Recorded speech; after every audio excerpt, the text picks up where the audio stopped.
the touch. Stan Bush here, and you're listening to the Geekcast Radio Network.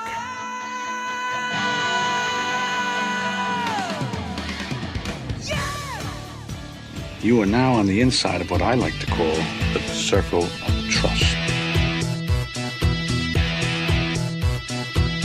We are all connected in the great circle of life.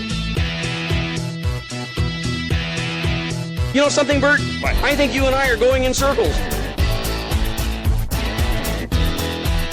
It feels like we're going in circles. The circle is now complete. When I left you, I was but the learner. Now I am the master. Because it's a circle. Yeah, we heard about the circle. Yes, we're familiar with shapes. Hi, this is Chuck. This is Greg.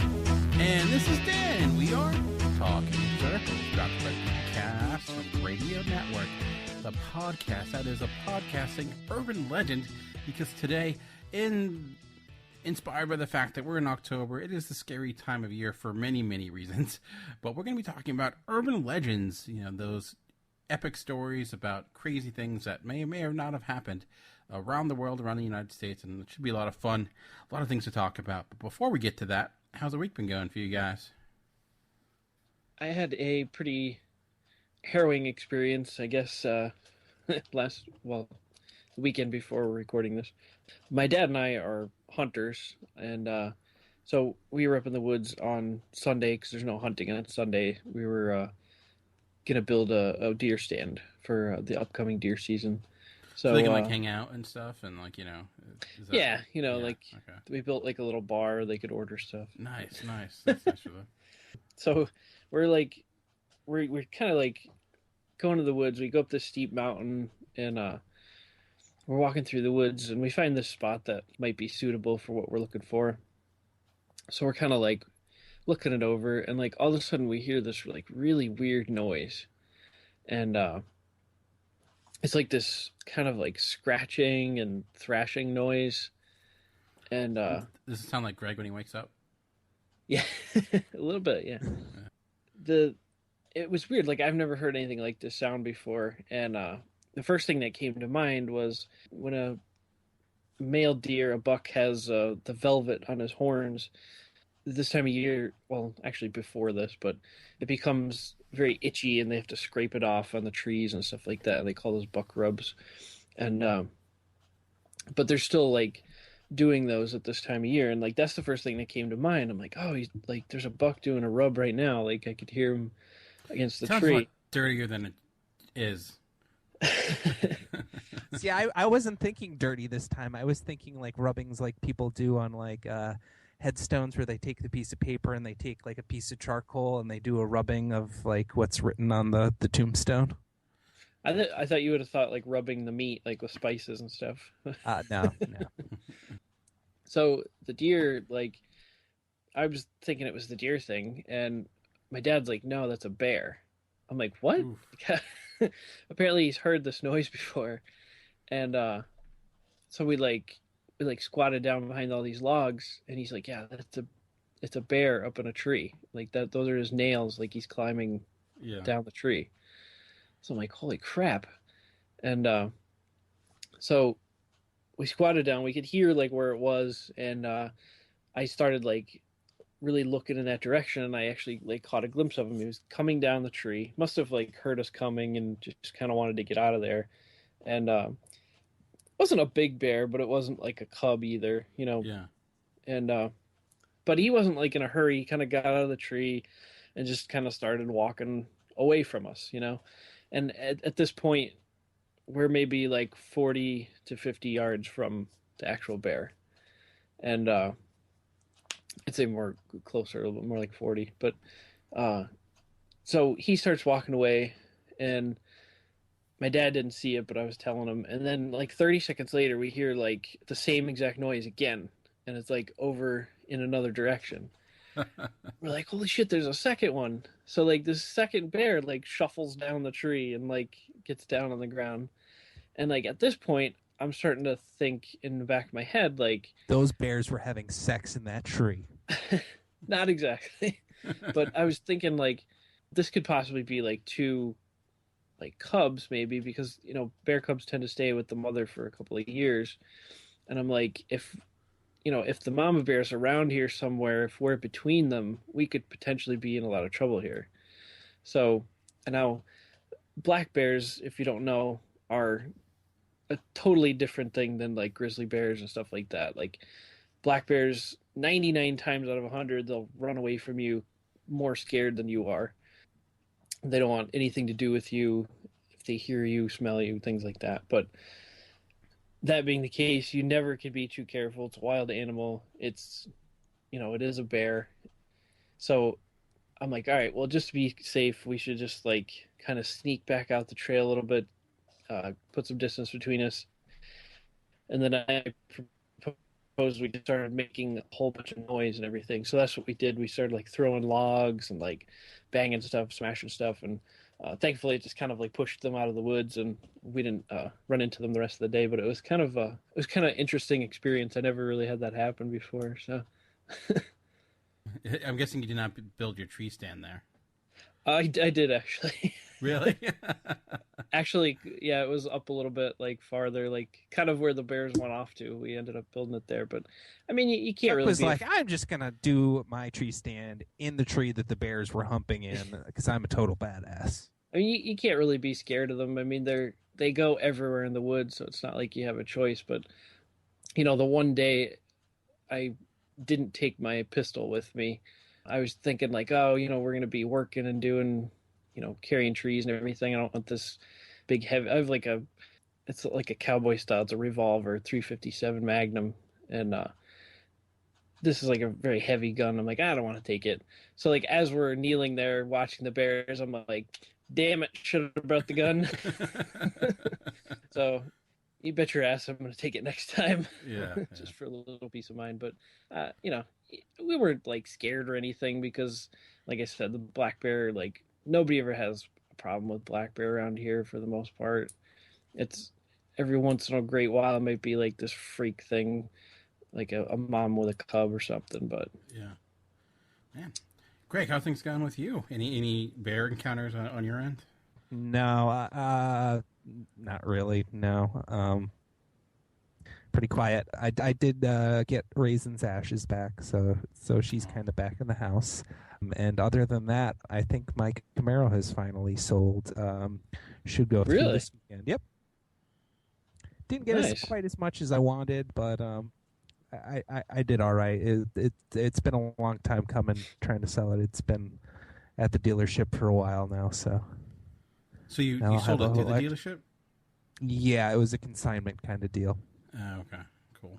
So they take a little bit off the money, so they take theirs and I take a huge chunk of it. So nice. It worked out. So now you can buy some more original art from artists. No, hopefully this will be going towards a place for me. So I'm living at home still. Nice, very cool. So I was in the car, Greg. Could have lived in my car. Could have lived in the car down by the river. It's a tight fit in there. I wouldn't want to try and sleep in that car. Yeah. You'd be the envy of everyone else, though. You'd have the really nice car. But yeah, I park both my cars right next to each other and have the doors open so I could sleep in both of them. There you go. Perfect. It's like, wait, So this is the kitchen over here in the front seat of the Camaro. The dining room is over in the Subaru. I guess that's why Chris Farley had a van and not a Camaro. Yeah, it wouldn't. Camaros are not a good Chris Farley vehicle. For many reasons. Yes. I too was attacked by a wild animal or close to it. It may have been a grasshopper. Or a cricket. I was going to say your son, Connor. He's ferocious and like, roar, daddy, roar. No, it was raining a lot here. It's part of our place's sublevel, so we get a lot of bugs when that happens occasionally. And the one time I was like walking, it was in the morning, I was walking into my bedroom, the lights were off, but I had my phone in my hand, and it legitimately, like a cricket just jumps right on my phone. And I may have freaked out a little bit, but I also didn't have my pistol with me, so. My I bet wife you were said... wishing you had the gun so you could shoot the grasshopper. I Like would've. overkill? No way. It had to come in. My wife said I yelled bat and ran away, but I don't think that happened. I just thought it was. I think I may have through my phone, but Trying to imagine this. but that's about it. It was just natural reaction, just trying to be protective by running away very quickly from a little itty bitty. It would have been great if you threw Carol in the way. Like, no! Dad, what are you doing? Yeah, I don't think that would go over very Was well. it I think like bugs in your house have like a conspiracy against humans, because remember the last time we were down there, that freaking moth flew in my mouth? Yeah, yeah, Jesus. That was horrible. Oh man. Oh, just gotta. I was coughing for like 10 minutes. Oh, that was pretty. One thing I did want to talk about real quick. I did have one review of a comic I was able to read from Boom Studios. I wanted to mention it, and I won't take too long because I actually have a review. If you go to geekcastreader.com, you can read it completely, and it's called Warlords of Appalachia #1. Recently came out, like mentioned, by Boom Studios, and the premise of this comic, it takes place of course, in a dystopian future, because that's like half of comics right now, but it's in Kentucky, and I guess after a second civil war for reasons we do not know yet, and that civil war is over, but Kentucky is still kind of not recognized the United States again or joined the Union, so they've kind of been occupied by some people, and so there's kind of this contentious relationship between the people and the National Guard that's there. And kind of the focus is on this one guy and his kind of life within this. He has a son who has taken this local drug called sweet rock, which apparently deforms you and turns your skin blue, and I guess takes your ability to talk away. So he's kind of somewhat of an outcast, but he keeps him there. He was a former soldier that quit, and so there's a lot of back and forth between him and the army that's there. He's a very big, brawny guy, and he's actually kind of one of the best things about the comic. And often with first issues, especially ones that take place in a different type of world, you either get one that's all about the world building and one that's about character development. And this kind of had a good balance of both. It was able to kind of bring you into this world and actually give you some sort of character to care about throughout it. And it's very much a setup issue, so you're just kind of getting acclimated to this world. Throughout it, there is this narrator / radio host that's kind of giving you almost a lowdown on what's going on, and he's very much like a kind of the political analyst we have today, very brash and arrogant, and you kind of find out things about him as the comic goes on. But I thought it was quite good. Artwork, it was maybe not amazing, but I thought it had a lot of character to it.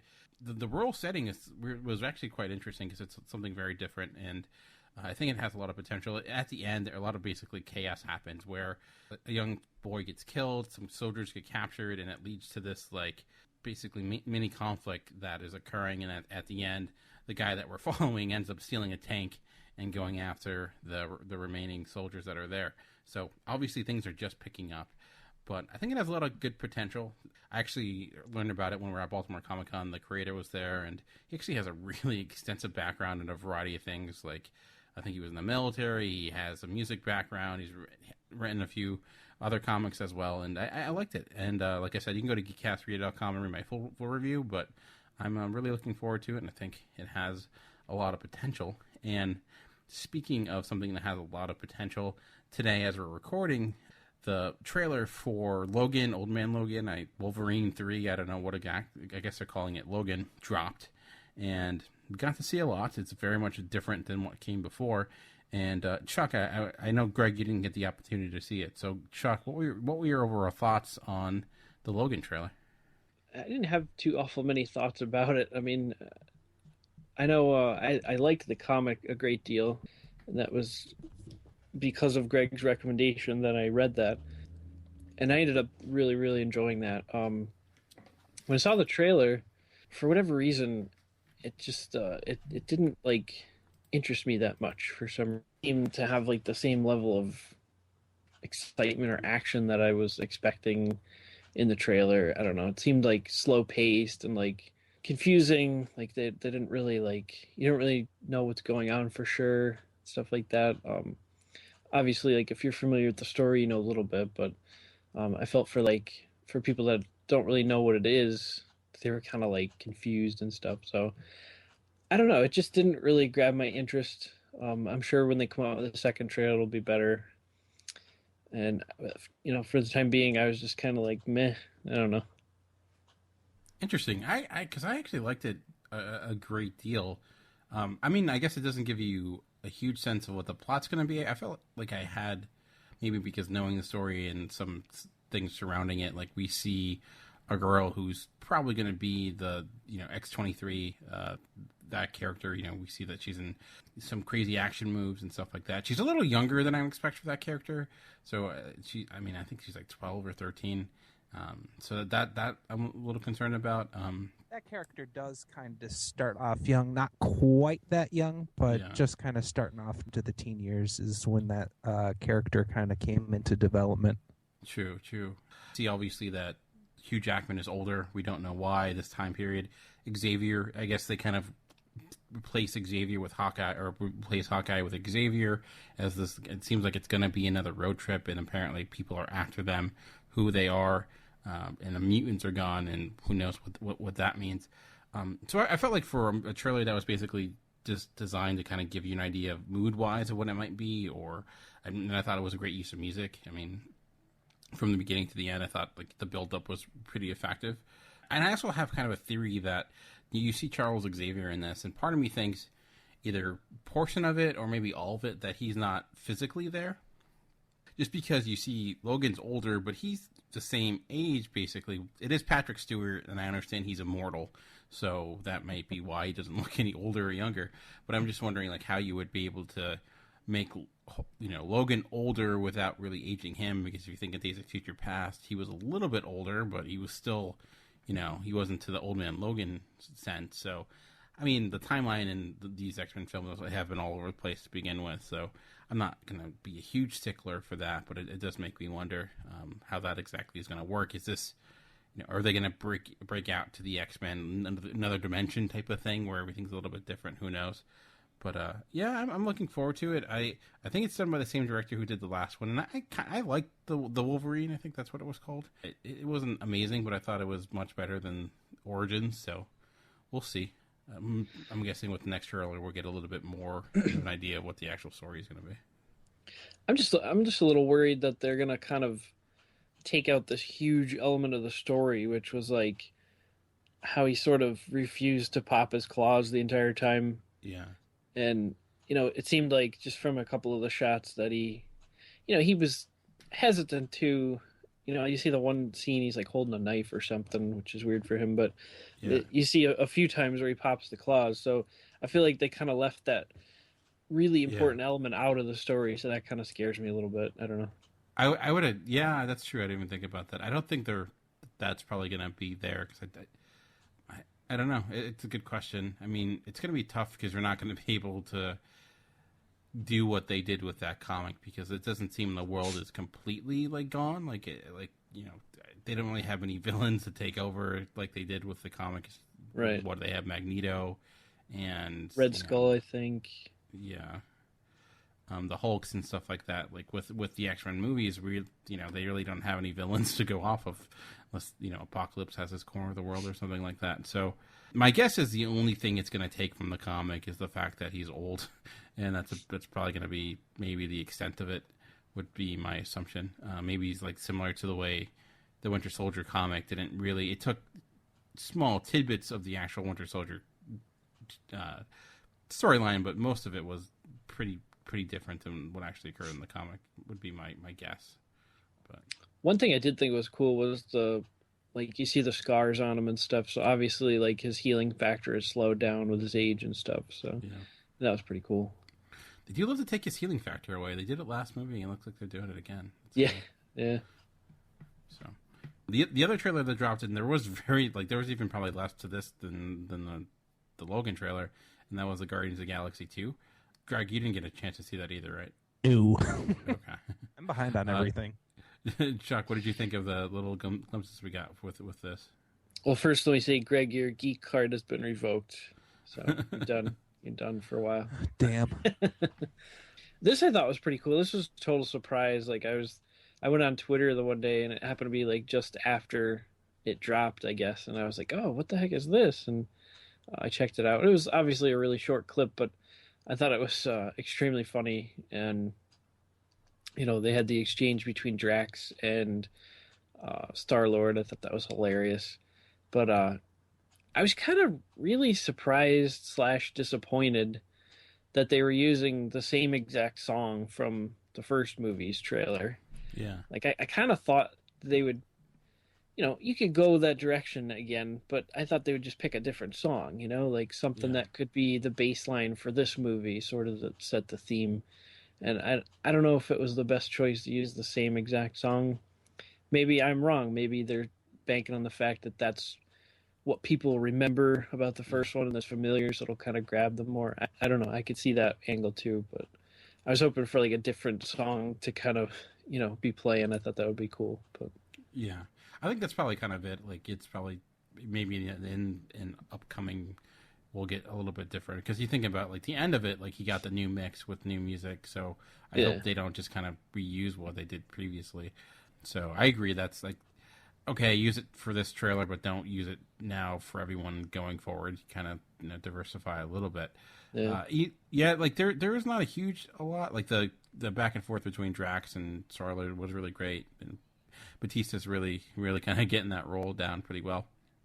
I mean, you get a little bit of a sneak peek to Baby Groot and Rocket, so that's going to change that dynamic a little bit, I guess, in the movie. But and some flashbacks to some of the characters that are coming back, like Nebula and things like that. So I was hoping for maybe something from Ego, but I'm sure it's way too early to do that. I'm sure they haven't finished what that looks like. But like you said, it's a nice little surprise. I'm guessing like we'll get a bigger trailer coming soon when we have things like maybe there'll be one with Doctor Strange being released. I don't know if this is the one that's going to be tagged along with Doctor Strange, but I don't know. There's a lot of comic book movies coming out next year.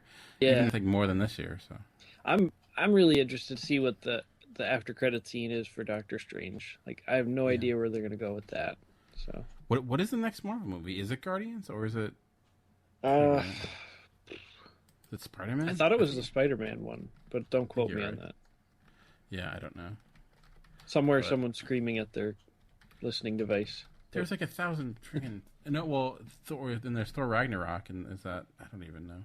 Thor Ragnarok is next November. Yeah, that's so next. Doctor Strange, and then we have Spider-Man in July, and then Thor in November. So so there's 2 Marvel movies coming out next year, and then 2 in April.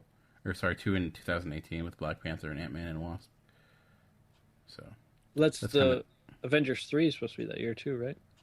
Oh yeah, in that as well. So there you go. Wait, there's going to be a lot of Marvel movies, and then you have like Justice League and Wonder Woman next year too, and we're just getting started. And then Logan. So yeah. There's no break for us whatsoever. We're gonna have to get conditioned. Yeah. Awesome. Alrighty. Well, we promise everything we talked about so far has been true, but we cannot say that for what's coming next as we get into some of the most infamous urban legends of our time. So we'll get to that right after these messages. Hey guys, this is JD from the In Session Film Podcast. Every week on our show, you can join my co-host Brendan and I as we review the latest films that's out in theaters. It also inspires us to discuss a top 3 list of some sort, and we have a lot of other fun movie discussions as well. It's always a blast. And we also have a show on Fridays called our Extra Film Podcast. This is a show that gives us the space to talk about the latest indies and art films and other classics that we normally just don't get to talk about on our main show. You can find our podcast on iTunes, Stitcher Radio, SoundCloud, TuneIn Radio, Player FM, and more. In fact, you can just see everything about us, including our social medias, at InSessionFilm.com. So join us every week. We'd absolutely love to have you. All right, and welcome back. Yes, today we're going to go in and discuss some of the craziest urban legends, looking at around our area, around the United States, to see, what people believe, what is real, what is fake. There's, sometimes urban legends have been proven true, some have been proven false. Actually, one I figured I would start with real quick was one that was kind of, I guess not debunked, but was revealed recently. I don't know. Have you ever guys heard of the tradition when it comes to Edgar Allan Poe's grave in Baltimore? Oh, I think I heard of it, but I don't remember exactly what it is. The only thing I may have heard is something that you may have told us, I think, about putting the drink out or something. Yeah, so basically it was for, since the 60s or even before and after, for a very long time, there would, every year, some hooded figure, people would not know who this person was, would leave 3 flowers, 3 roses, and a little drink of scotch at Edgar Allan Poe's grave for extended periods, for basically, I think, going on for decades. And people didn't know why. It became like an annual thing where people would wait up and like wait for this person to come. And because where Edgar Allan Poe's grave is, it's all kind of, it's guarded, and you can't just get in. You can't just like walk in. So like, how the person got in there was kind of a mystery. Like what was this all happening? And then not too long ago, it just stopped happening. Like no one, it's just like people were waited, and it never occurred, and it hasn't happened, I think, the last few years. And it was kind of discovered that the person who was doing it was a person who worked for the Edgar Allan Poe Historical Society, and he started doing it as basically a publicity stunt throughout this time to try to garner up some attention for Edgar Allan Poe, and it worked, and it kind of grew and grew and grew.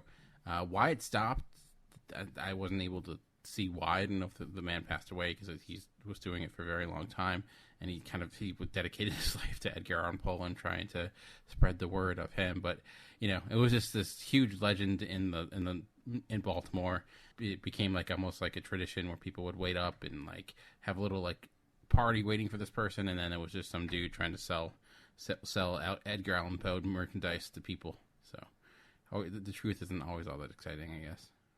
I suppose it could racket, I could try to drum up the awareness for Edgar Allan Poe and everything. Yeah. I mean, it was effective. There's a lot of that's just one of many legends regarding Edgar Allan Poe. I used to go to this. It was a bar / a really great restaurant called the Horseshoe Inn on, and it was legendary. Like the last bar that he would drink, and they would always leave a drink out for him every night as well. And it was that he would haunt the bar, and like things would fall off, and it was like this long list of things. Pretty much, I feel like any historical city in the East Coast has tremendous amount of ghost stories, which we'll probably get to. But yeah, I figured we'd start with one that shows that we sometimes it's good not to know, because then that ruins all the fun. But I know, Chuck, you looked up a bunch, so anyone that you wanted to bring up to talk about? I do have a bunch. I looked up some from around the country.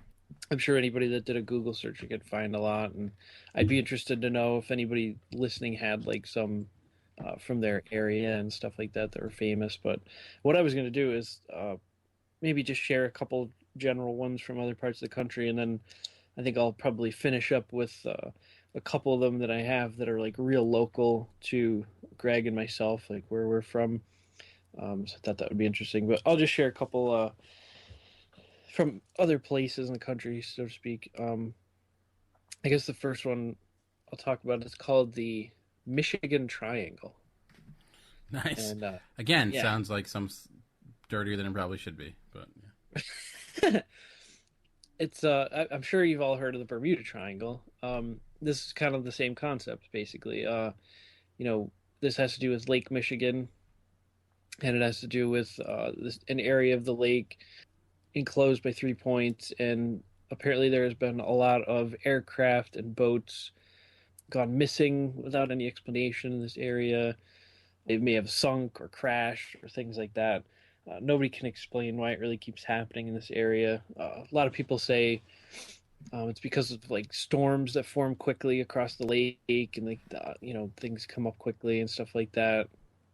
But what's weird is archaeologists have been to the lake, and they've sent dive teams and stuff like that. They've discovered these prehistoric rocks that look like they're the remains of this weird ancient civilization and stuff like that under the water. And there's all this other crazy stuff surrounding it. People have seen all kinds of weird lights over the lake, red lights, and of course all the UFO people were saying that the UFOs are involved and everything now. So there's just a huge mystery surrounding this place with tons of stuff going wrong. And I think, with any urban legend, with every report that happens, it just kind of keeps growing and morphing into more stuff. So it's kind of the classic urban legend, but it does sound very interesting that, they can't explain why a lot of these accidents have taken place in that area.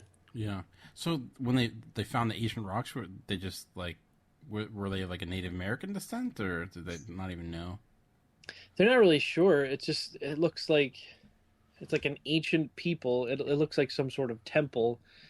They don't really have a picture. They just have a picture of a rock. I can't really see anything, but they claim it looks to be the remains of some sort of temple or something. I have no idea why it's underwater in Lake Michigan, but again, there's lots of explanations for things. Maybe, people, maybe a boat sank there that was carrying stuff, or who knows. But definitely an interesting story. Yeah, that's great. I never heard of the Michigan Triangle. That's interesting. Michigan Panhandle, yeah, but no. Maybe Detroit is one of the points. Maybe that's why it's so. That could explain a lot. Yeah, I'm sure. If you go to Detroit, you can see a lot of ancient ruins, but unfortunately, it's not. It's a different type of reason. A lot of collapsed temples. Yeah. What would you call in historical urban legend? Maybe not an urban legend. I don't know, but you guys know the saying "Saved by the Bell," right? Obviously, we know the TV show, but do we know where it came from, or where the legend is that it came from? Well, the legend, I guess, goes that during the Black Plague, they were running out of places to bury people, and they wanted to basically be able to do it in a way that was so they weren't burning the bodies, or and so they were trying to find what they could do. So they decided, well, we're going to have to reuse grave sites and bury people within the same grave. It's only option. There's nowhere else. I know this one. Yeah, and so they began to dig up different graves, and and when they were doing that, and they took out, and they would basically open up some of the graves, the caskets. What they saw inside, a good number of them were scratch marks on a lot of them, and they realized a lot of these people were buried alive. They thought they were dead, and maybe they were comatose. It was the point where they didn't really have the technology, or so once they saw that, oh wow, this wasn't actually these people weren't actually dead. They're like, well, what do we do? So in order to kind of get around that, they decided to then, okay, when they bury people, now they would bury them in the casket, put a ribbon on their fingers, tie that ribbon to basically as they're buried, but tie that ribbon to a bell that would be next to their grave, and then if someone started hearing the bell ringing, they would then come dig up the grave and let the person out. So that's where the Saved by the Bell came, because now that they can find out that they're actually not dead. They were just buried alive, which is, like, for many people, probably one of the scariest things I could think of is being buried alive. So, again, don't know if it's actually true, but it sounds good.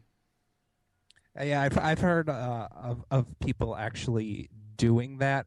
I have also heard of people actually putting in telephones later on when the technology became available, and so people were getting like weird calls from the grave. What's up, dude? Just down here, buried alive. Get me out, man. Somebody checks in on Facebook, on Twitter. Like, it's like, wait, oh, he buried with his phone. So not quite dead yet. It's like, the best selfie right now, but I don't have any service. Oh, interesting. Yeah. So I'm thinking Saved by the Bell. So does that mean we could bury Zach Morris and Screech, or no? At least Screech. I think Zach Morris. I think the guy who plays Zach Morris is having a legit career after. But yeah, Screech can go away. I think he's in jail right now. So he kind of did go away. I was gonna say been away for a long time. True. Yeah, he'll be on. What did he stab somebody? I forget, but I don't know. Something weird, yeah. Very cool. Do you want to do another one? Sure. I have a few of them here, but this one, the one I'm going to go next, I'm going to go down to Texas, and everything's bigger in Texas. So this is the story of a really big face on the outside of a building, and it's called the Galveston Ghost Face. It's in Galveston, Texas, and it's on the campus of a college, a school, and I guess they have a picture of it here. It's kind of blurry, but it does indeed look like to be some sort of a loose like silhouette of a face right on the side of the concrete of the building, and it's very large. I would say it's probably about 8 to 10 feet in height. So I guess what happened was there was a man who owned the building way back when, and for whatever reason, when he passed on, he did not want it donated to the medical school there. For whatever reason, I don't know if he had a grudge with somebody or disagreement or something, but apparently, like, he vowed that if they, gave the building to the medical school, that he would like find a way to haunt it or something like that. So sure enough, after he had passed on and everything, the building was given to the medical school, and that's when this face sort of showed up on the outside of this concrete. And they've done everything from like sandblasting the concrete to scrubbing it and washing it and all these other things, and for whatever reason the face just kind of reappears like the next day. And the interesting thing about this to me is they found some posts from social media. It looks like it might be Facebook or something, from like students that have actually gone here, and I could read a couple of these real quick. This guy says, "The first time I saw this face was in the early 80s, about 11 o'clock at night. Went back in the daytime 2 days later. Yes, they have sandblasted the wall and replaced the whole wall, and the face is never ending. The property was owned by a man, blah, blah, blah." That I already told that. He would come back to haunt them. True story. Next guy says, "This is not a pareidolia, or whatever you call it, when your mind plays tricks on you. This thing even glows at night." Another person substantiating that they've tried to sandblast it and all these other things, tried to paint over it, and it actually moved down the building, somehow migrated physically on the outside of the building, and it's now just above the door. They're leaving it alone now, they've decided, or something like that. And there's these other students that keep saying, "I know for a fact this isn't fake.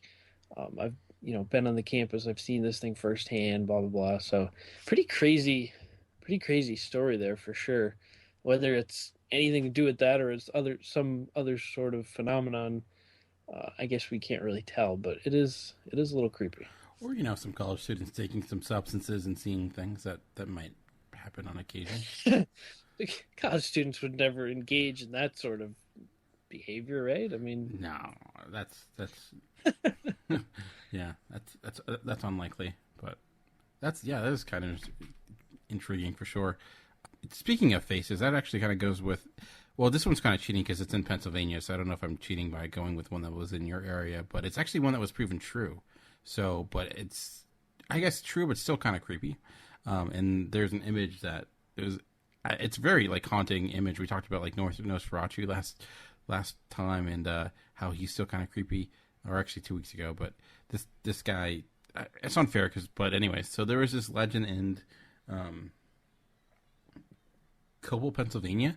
It actually was in the early 1900s that there was this man with no face that would walk the streets at night, and like there was tons and tons of sightings saying they would see this figure of a man walking, and they would see him, but his face just like it was nothing there. It was just like no distinct features or whatsoever, and it started spreading more and more, and they would people kept saying they were seeing this man, and what turns out is the fact that they actually were seeing this guy, and so again, this is one that's maybe not as exciting because it's true, or maybe it's more exciting.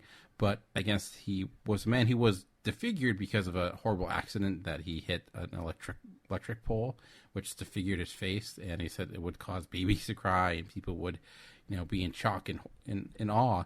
So he would not go out during the daytime. He would only walk during night and to go visit family and things like that. So it causes urban legend and ended up kind of spreading further and further as people kind of, it became almost like I wouldn't say modern day Elephant Man, but a Elephant Man type like figure that spread throughout Coupole, Pennsylvania, which I don't even know where that is. But it's kind of creepy. I should I'll put a link, but the photo is just, he almost looks like he looks like a clown without any eyes, if that makes any sense. But nice. So. I have actually heard that story before. I have not seen the picture. I'm not sure that I want to. I mean, I assume it's. It's I mean, quite I don't know if interesting. is the guy, but it seems like it could be. So maybe that'll be the new urban legend. Yeah. I don't know. But going out of this one's just kind of funny. As we all know, while we have many dedicated people on History Channel that are looking for Sasquatch, do you know that Florida has its own Sasquatch or Sasquatch-like creature? Everybody. Oh, I do. Sasquatch type creature. No matter where you're at, there's like some kind of Sasquatch creature around. Is this the skunk ape?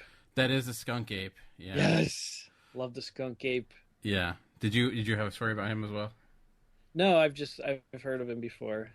Yeah, so apparently he is he travels around out of Florida, and he is, I guess somehow related to that of Sasquatch. I don't know if it's through marriage or what have you, but he's kind of that type of creature. But he apparently just smells really bad and walks like an ape, and it's a man-like creature. And of course, with Florida, they would have their Sasquatch would also smell really bad. But maybe too much time in the Everglades. I don't know. But yeah, the skunk ape, which I never even heard of. I'm surprised that I don't know. I didn't know that you did, but I'm like, that's skunk ape. That sounds very weird. But I'm really into these stories. I've read quite a few of them over the years. But yeah, and my guess is that he originated from another state, and when he retired, he moved down there. Nice, very nice. Yeah. They have a good lottery system down there and everything. Maybe he migrates like the geese, right? The Canadian geese that they migrate. Maybe it's it's the not Winnebago. That's a car. What is the one in Wendigo?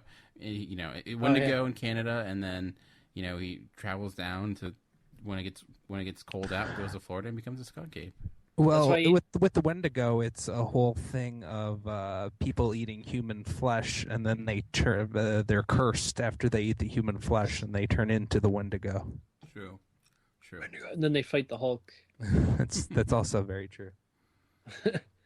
Well, maybe that explains the skunk appearance, because it's white, and then by the time it gets down through the Everglades with all the mud, it's kind of like black with a white stripe. Maybe, I don't know. It's what was that Looney Tune that would turn into it? Like everyone thought he was a cat, but he was really Pepe Le Pew. It's kind of like Pepe.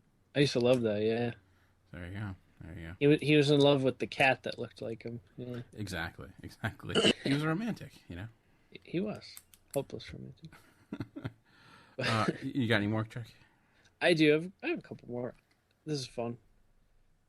But I like these monster stories because they're intriguing for some reason. And this one's actually pretty kind of closely related to your Florida dude, your skunk ape. And this is from South Carolina, and it's called the Lizard Man. Nice. Yeah. There's a lot of reports of lizard men. Yes. Lizard Man. I will chime in on this one, Chuck. All right, cool. And I just wanted to make the connection to last week how I mentioned I liked the creature from the Black Lagoon, Gillman, as he's called, and this kind of reminds me of him a lot. And there's this really, really corny ass picture that somebody claims they've taken of him, and it's clearly someone in a cheap ass costume, but it is hilarious. This picture, we got to put a link to that up. But anyway, this kind of I don't know where exactly it started, but there's been a lot of reports, and this people have described like something while they're driving, kind of running across the field. It either runs into the car or on top of the car and like grabs pieces of the car, scratches, claws at it, things like that. And there've been a lot of like police reports where they've found like abandoned cars like in the country and stuff, and they found like these really bizarre bite marks and scratch marks and stuff like on the metal, like on the car and everything like that.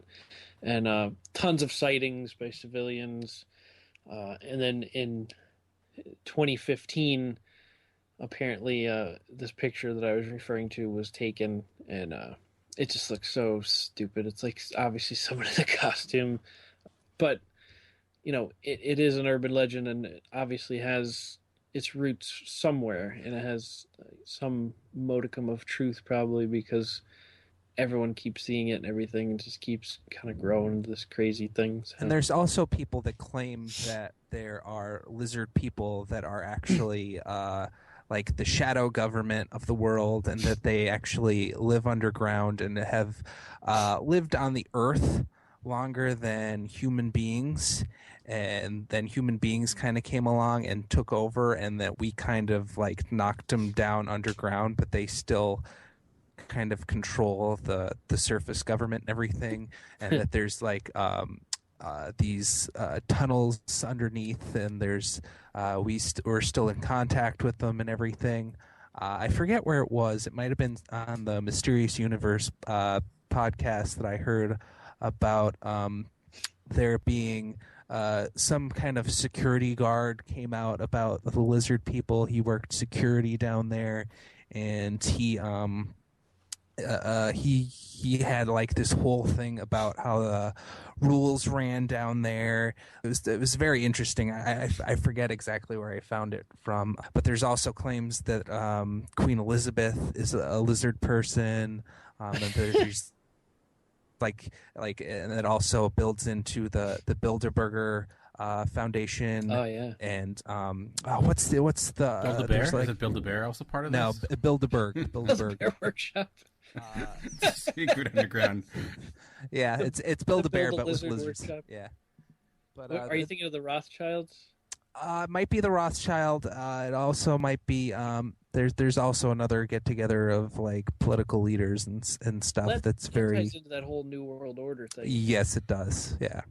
So there's a bunch of interesting stuff out there about lizard people beyond just like sightings of like creatures that are kind of brainless, but ones that are trying to take over the world, kind of essentially.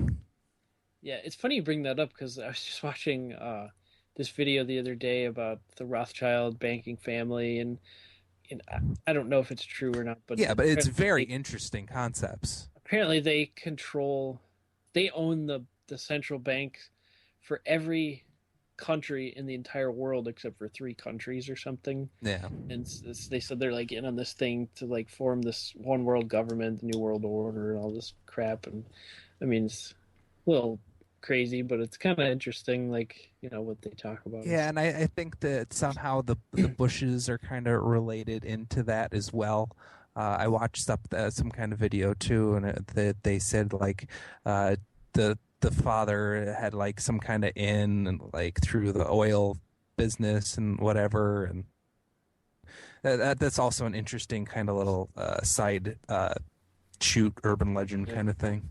I'm not sure if the whole Men in Black thing fits in with that, or if that's something separate. From what I heard, that's kind of a separate thing. A lot of people think those are kind of alien creatures, because I've heard a lot of funny stories with them with food. Like Jell-O very much confuses them. They're like, at first they were like, what are we supposed to do with this? And they're like, you feed aliens with Jell-O.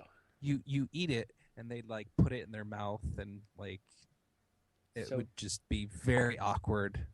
Bill Cosby is our champion against the aliens. Pretty much. Well, it's like, from what I've read, there were a couple connections. Like, some people think the Men in Black are like part of that shadow government thing, and like whenever something shady happens, like, people see like the Men in Black kind of show up, and everything gets swept under the rug, and nobody really knows what's happened. Nobody gets any answers or anything. So I think there's kind of like two sides to that story for some reason. It but usually is. Yeah. But yeah, lizard men. Now, are they related to the crab people too, or are they like a faction that's against? Yeah.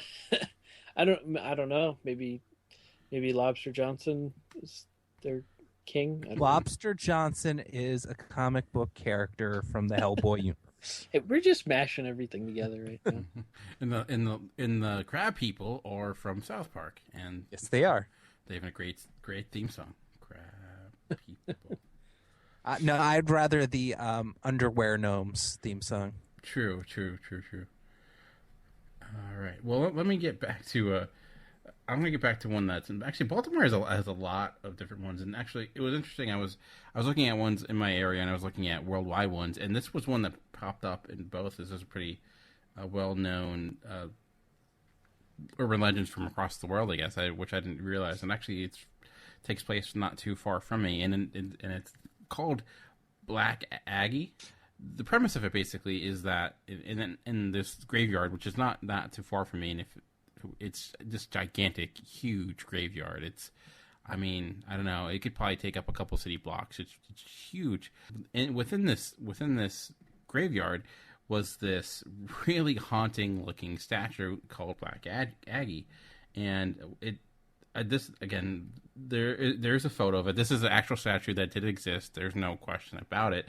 It looked like a kind of a cross between like if you took kind of like a fallen angel and put the Grim Reaper's cape over her in a way, where she's sitting on a rock. It was just this haunting looking, really ominous statue, and the people kind of were freaked out by it for a lot of reasons, and there's a lot of stories that go along with it. There were basically these thoughts that it would drive people insane.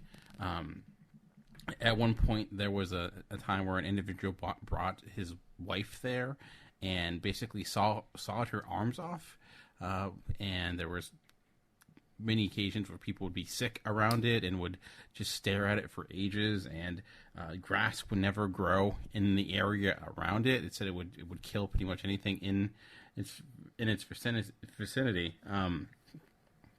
It kind of got the nickname of Dark Angel, and basically the police actually kind of got annoyed with it because of all the different activity that would occur around it. Bad things would happen. So eventually, actually, they moved it. And now it has been locked away in the Smithsonian. They've taken it out of the actual graveyard because of all the trouble it was causing, and moved it to the Smithsonian, into the catacombs of the Smithsonian, where it's just collecting dust at the moment. But it was having such a huge impact, and it's not like it's, I think it's not. I don't know. It's not something where I would look at this statue and think, oh, obviously there's an urban legend about it, but something about it. I don't know what its color or something. It drove people crazy.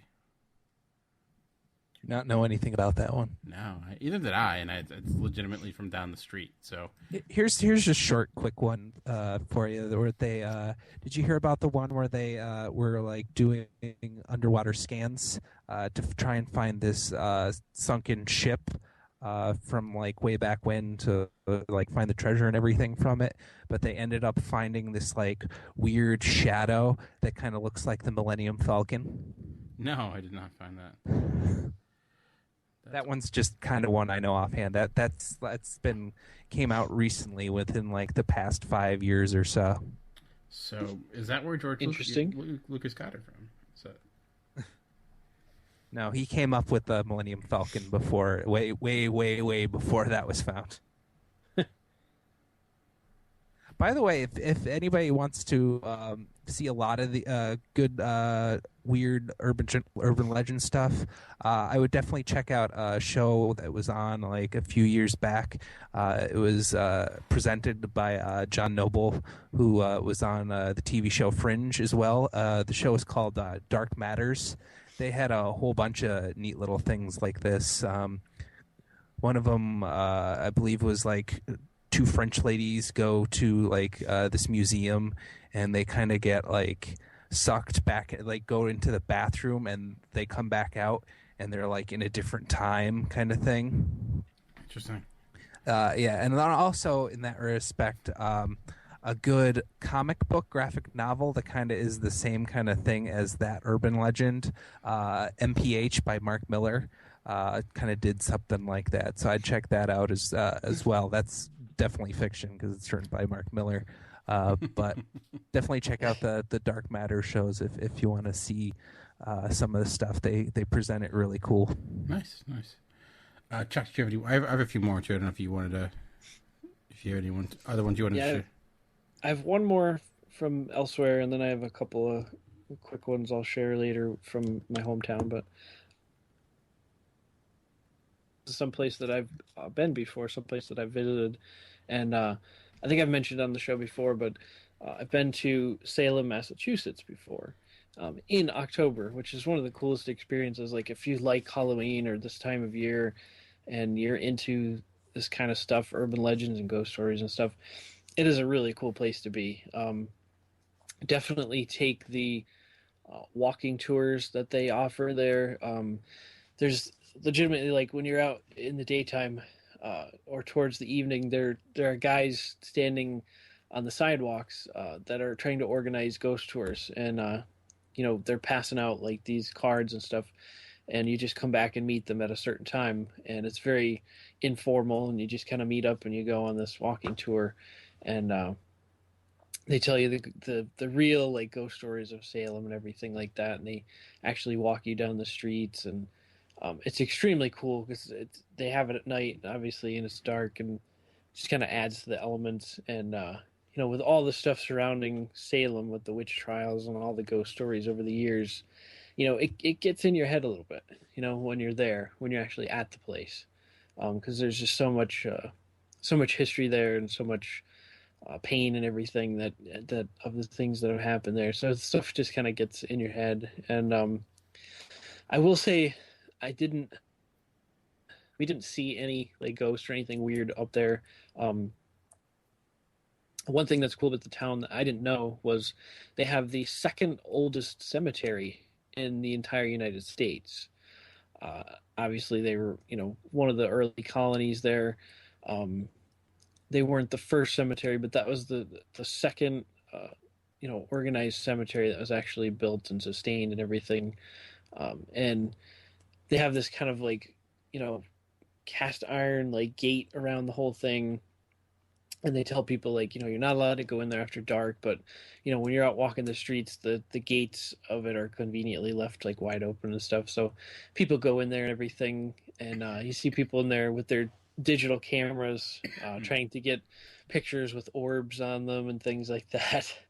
And so like we went in there, we actually went in the cemetery, I think it was like at midnight, and there were actually a lot of other people out too and everything, so it really wasn't that scary or anything, but we took a bunch of pictures and didn't see anything, but it was a really cool experience.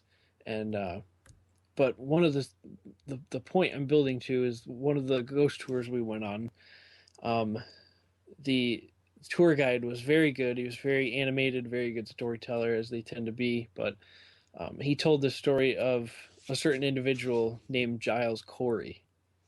And if you ever have a chance to like do this and hear this story, like really pay attention. This is like such an interesting story, but this kind of got me like, this kind of got in my head like while we were there. He talks about this guy that lived in the late 1600s. His name was Giles Corey, and he owned this farm with indentured servants and everything like that, and he was like very cruel to them and stuff. And I guess he had beaten some of them. I think the one guy he like actually like beat to death or something like that. So there's a lot more to the story. I'm just kind of like paraphrasing and shortening it up, but basically he kind of ends up going on trial for killing this man that worked for him. And at this point in his life, he's very old. When he actually gets convicted of this, I think he's about 80 years old, somewhere in there. And one of the forms of execution at that time was called execution by pressing. So what they would do is just put this big, wide, heavy wooden board on top of you. You're laying down, and they would just keep stacking these heavy rocks on you until you died. And it's like, oh, that's nice. That's awesome. But so he gets convicted of his crime and everything. They were really good at finding ways to kill people back then. It's like they were very creative with it for some reason. They could have just like shot him, but no. They so and part of the thing too was like people. There was this whole side story where people thought he was like a wizard, which is like a male witch or whatever, and you're a wizard, Harry. There's the whole hysteria with the witches there. It's really like sad what actually happened. Like people just freaking lost their minds and like freaked out about stuff. But so he gets he's being pressed to death, and this was a process that took like a few days. Like this wasn't something that was over in like a couple hours or something. So they would keep adding this heavy weight, and the whole thing with this was like he refused to plead guilty to his crime. And they would come back and ask him, and they would wait several hours, and they would come back, and he refused to make a plea, whether it was innocent or guilty. He refused to say, and all he would say when they would come is more weight. So he was kind of like egging them on to like put more weight on him, and so they kept adding more weight, and this went on for a couple of days, and he just kept saying more weight when they kept coming back and asking him to confess and stuff like that. So what happened was he reached the point of his death, and he cries out, more weight again. And right before he died, I guess he cursed the sheriff. It was Sheriff Corwin at the time of the town of Salem, and he said something about like not only curses Sheriff Corwin, but every one of his sheriff successors, like through the years or something like that. He would like curse him. So, so he dies and everything. And years go by, and like for the longest time, as this guy told us in the ghost story, every subsequent town sheriff that they have, something really mysterious happened to him were killed in mysterious ways and things like that. He said it was the strangest thing. One of them would die a certain way, like a really strange accident. A new sheriff would be sworn in, maybe would go a few years or something, but then something really strange would happen to him and he would die in some weird way. And they said, everyone in the town believed that it was this curse from Giles Corey that he uttered before he died. And obviously the trend broke after a while, and nothing happened, but for quite a few times it did happen, and it really got people kind of freaked out and everything. So that was one of the coolest ghost stories that I heard up in Salem. Man, I mean, they have such a huge history of ghost stories. It's like I feel like them and like Gettysburg are battling out for the most haunted places that yeah. Be. Both places that I've been, and I've still never seen anything weird, so but heard a lot of cool stuff. Weird things, but not necessarily weird in a ghost kind of way. Right. Nice. All right. Well, I have one. Maybe Greg, you might like this one. It's called Humans Can Lick Too. Okay. Have you heard the story? So you'll probably get partway through, and I've probably heard of it. I listen to a lot of weird shit. So the story goes that there was actually no location tied to this one, but it's kind of it's one of those. It's like the waking up in a tub of ice with your kidneys gone type of thing. Oh, I love those. Yeah. So the story goes that there is this girl who basically, her parents end up buying her a dog. Apparently something bad happened. They kind of wanted to cheer her up for some reason. And one day though, one weekend they actually end up going away, and she's home alone, and she's kind of getting ready to go into sleep, and she's like, she starts hearing like a dripping sound, and so she goes down to the sink. So far, I have not heard of this, by the way. So she wakes up and she hears like a dripping sound. She's kind of half awake. She puts her like hand, it like was laying on the ground. The dog's starting to lick her hand. She's like, okay, like what's going on? So she goes down. Tap was running. She turns it off. Comes back home. Goes back. Lays down. Again, here's another dripping sound. Again, waking up by the dog licking her hand. Goes back down, turns it off, and then she's like up now. So she's like, all right, well, I might get something to eat. And she's looking through her cupboard. She opens the cupboard, and she sees the head of her dog, and with a poster with a sign that says "Humans can lick too." And she ends up fleeing, leaving as quickly as possible, realizing that what she thought was a dog licking her from under the bed was obviously some individual who killed her dog and got off by licking her in the hand. I've never heard of that one. That was very interesting. Interesting is a word to use, or creepy, I guess. Very elaborate plan, I guess, for that guy. It's like, let's be, kill a dog, and Not a lot of payoff either. Like, what's the payoff? The fact that he was licking her hand the entire time and she thought it was the dog. But, yeah. Which means, like, dogs have a very specific type of lick, so... Like, I don't know. Which makes me think maybe it's not true, but, I trust random website that I Googled, so... anyways, Jeff, I'm sure you have a little bit more interesting than that. No, I've actually read that one before, too. That's I remember thinking that's super creepy.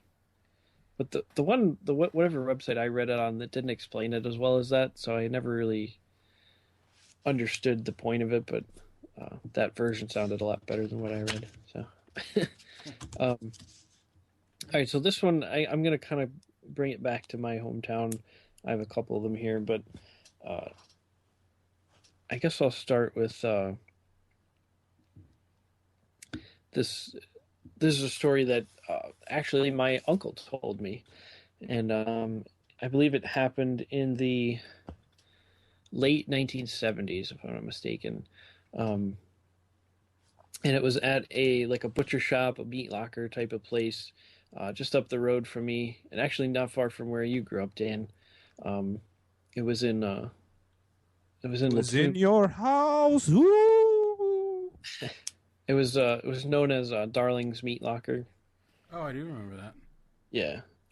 Well, that was owned by that family for a long time, and it's changed hands since. But my uncle knew of this story where the original owners, the husband and wife, they had a son.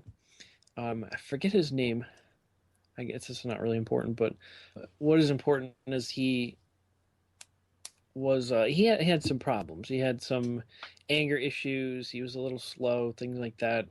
And he had this medicine that he used to take, and he was a huge, like, hulking man. Like, he was giant, super strong and stuff like that. Always used to like doing hard manual labor and everything. Big, strong guy. So the way the story goes was one night he went to pick up a cow that with the truck that someone was selling to them to have butchered and things like that. So he goes to the farm to get the cow, loads it on the truck, and he's driving home. And apparently on the ride home, the truck runs out of gas. And he's about, I think about a mile and a half from where he needs to be from their butcher shop. So not that far, but still you would think kind of far.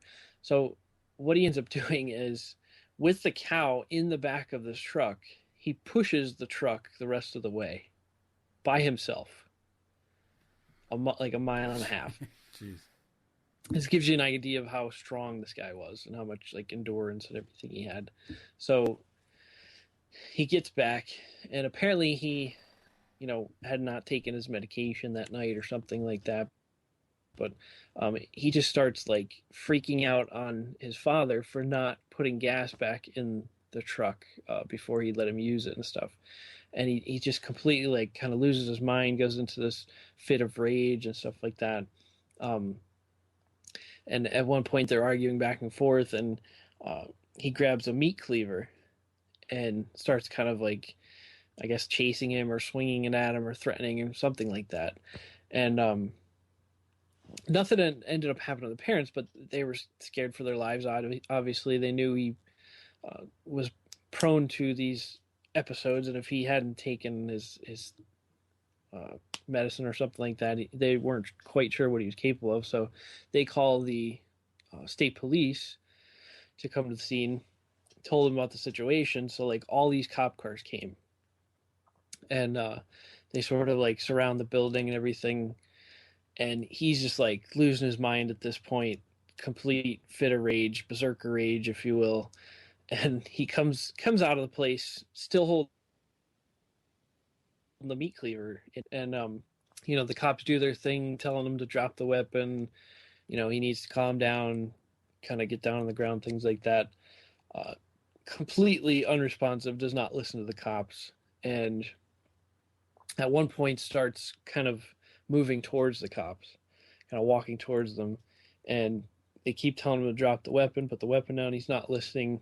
So he kind of like starts moving at them quickly. So the cops kind of left with no choice. They open fire on him. And there were several cops there at the time. So you could imagine the hailstorm of bullets flying through the air as all these cops sort of open fire on this maniac with a meat cleaver running at them. And according to my uncle, it was somewhere in the range of, he was shot about 25 to 30 times and was still coming at them before he actually fell and died, just before he reached them. But it took nearly 30 rounds to actually bring this guy down. That's how like pumped up on adrenaline and how strong he was and everything. It's just crazy story. And like my uncle and I talk about, like, something like this almost seems scarier than any like sci-fi movie you watch, because this number one is real, or most of the aspects of it are real. Maybe over the years certain things have got embellished, but this is stuff that like can happen. Like this is something realistic. So it just kind of sends this weird shiver up your spine that it took so much force to bring one man down that was just determined to kind of take his anger out on somebody. So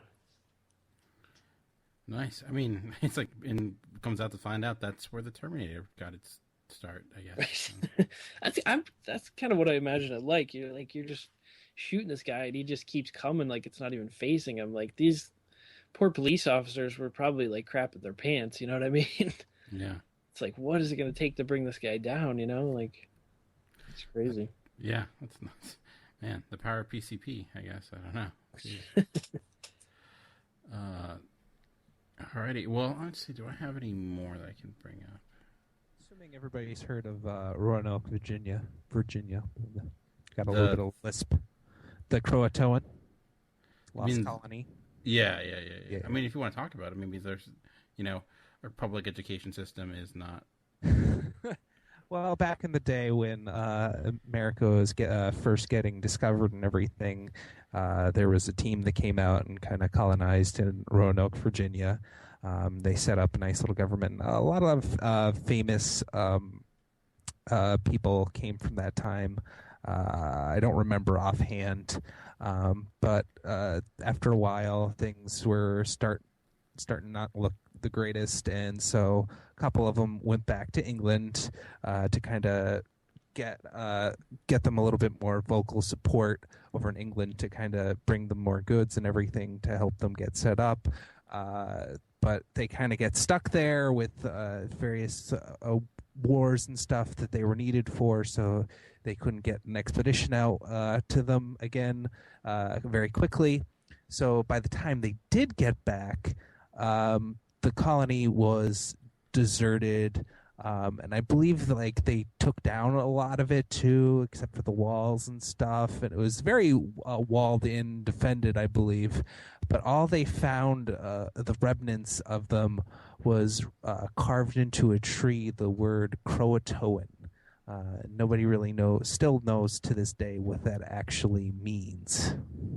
They think it might have something to do with Indian tribes. There's a lot of theories on what it actually means, but nobody actually knows what happens to this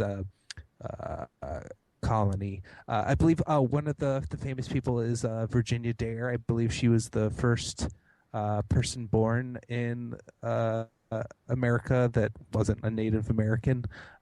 So, and, well, we did get some answers because if you saw Predator 2, they did hint at what actually happened. So, I mean, we did find out a little bit of what occurred. I did not see Predator 2. Any relation to... Sounds like I have to now. What is it, Croatoa? Croatoan. Croatoan, okay. I was going to say, is that related to Krakatoa? Or... I don't think so, Tim. I don't think so, Tim. Interesting.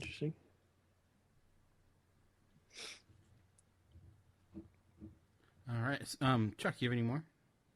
I do have one more.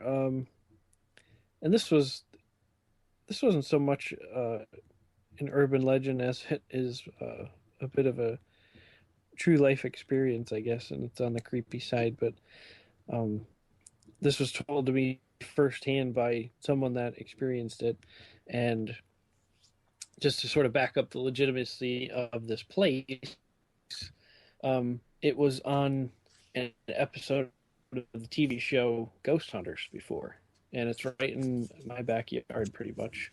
And it was called, at one time, it was called the Blakely Insane Asylum. And it's actually in a place called Scott Township, Pennsylvania.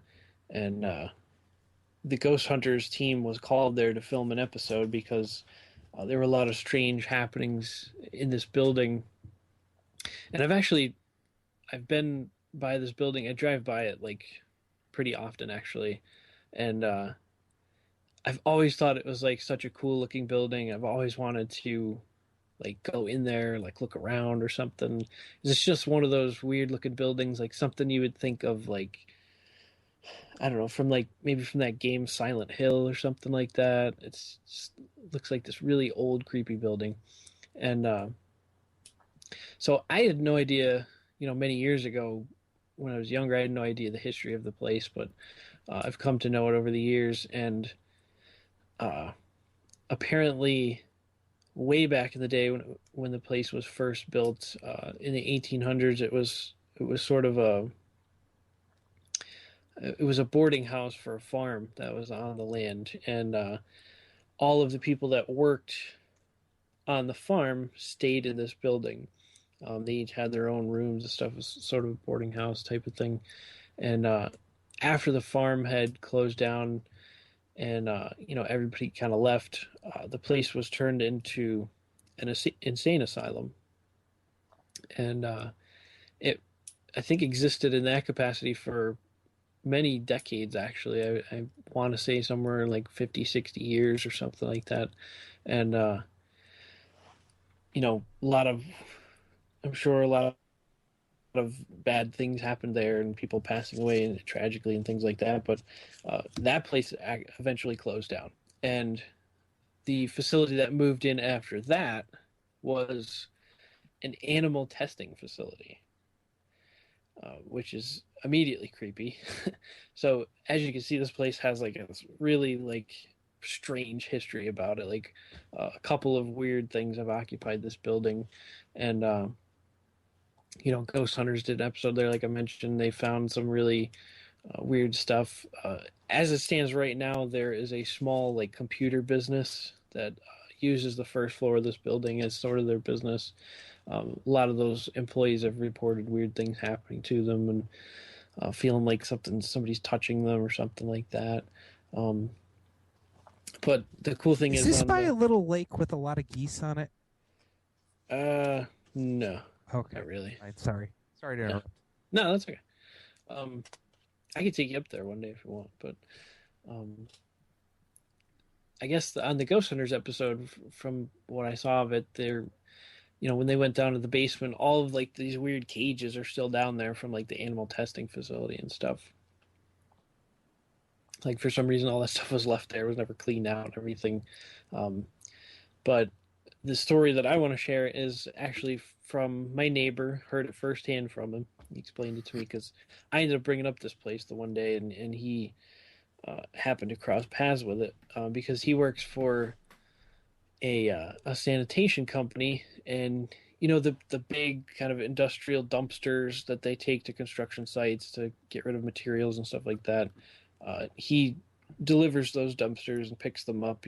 He drives the truck to pick them up and everything. So one of his orders came from this place, so he had to take a dumpster and drop it off here. I guess they were going to be cleaning some things out or disposing of something, and he drops the dumpster off there, and he has, just like any type of delivery guy, he has some sort of slip that needs to be signed to verify that, he did his job. So he goes in looking for somebody to sign the slip, and there's nobody around. There's nobody at any sort of desk or anything. He's walking up and down the hallways. There's nobody there. He's like yelling for people. He's kind of calling out who he is. I'm just a dumpster guy. I need somebody to sign the slip. Nobody's around. So he said he starts hearing these kind of like faint, like screams, like these really like weird, creepy sounds. And he's like, I didn't know what the hell it was, but he's like, I just wanted to get the hell out of there, get somebody to sign this and leave. So he's not finding anybody. He sees a set of steps, and he decides to go down into the lower level. And when he gets down there, these strange sounds are getting louder. And he said it was like the creepiest thing he's ever heard, like these weird like screams and bellows and stuff like that. Like, just really was not sure what it was at all. So he's still walking down the hallways yelling for somebody, like, I just need a signature, I dropped this dumpster off, blah blah blah. And finally, this goes on for a long time, and finally, as he's walking down the hallway and the sounds are getting louder, some guy comes out of one of the rooms or one of the labs and sort of starts yelling at him. And he's like, hey, what are you doing down here? And he explains to him why he's there. And the guy's like, you need to get out of here right now. You're not allowed to be down here. And he's like, well, I'm sorry, but, I need somebody to sign this. I just need to get out of here and get on with my route, And so the guy's like, he's like, all right, that's fine. But he's like, you're not authorized to be down here. You could get in a lot of trouble. You're not supposed to be down here. So they kind of like chased him back upstairs, and, they gave him his signature, and he was able to get out of there. But he said it was really, really strange. Like it was, as if they were obviously hiding something. They didn't want him to see something that was not meant for his eyes, classified, whatever it was. And he said the guy was acting really, really strange. And plus that coupled with the fact that he was hearing all these weird sounds, he said, I didn't even want to get any questions. I just wanted to get the hell out of there. And he, he's never been back, but Jeez. Good luck sleeping tonight, everybody. Right. We find out where the Stranger Things actually took place, and apparently that's the culprit. So yeah, one of the creepiest stories that we tell tonight happens to be very close to my house. So there you go. Well, you know where not to go now. So right. Any more before we bring this episode to a close? No, I don't think so. Yeah, I know there's a ton out there, and then there's like different ones that aren't necessarily about scary things, or just general ones like the whole pop rocks and soda type of thing and all that good stuff. So, but if you would like to share some of your favorite urban legends, you can do so by communicating with us. You can go to geekcastradio.com, comment on the episode post there. You can email us at feedback@geekcastradio or talkingincircles@live.com. We are also on Facebook and Twitter. Just search Talking in Circles, GCRN. You guys are also on Twitter. What are your Twitter names? I am at Heroic Age Chuck. I am at the Crate Forge. And I am at The Revolt. But that'll be it for this week. We'll be back next week. Same time, same channel, same podcast feed. But for now, this has been Chuck. This has been Gregor.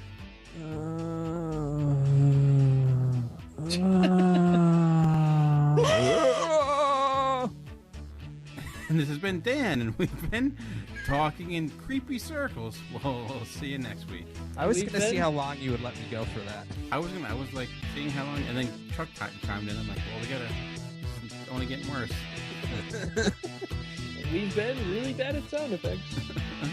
I thought you were going to go with skunky, but... Yeah.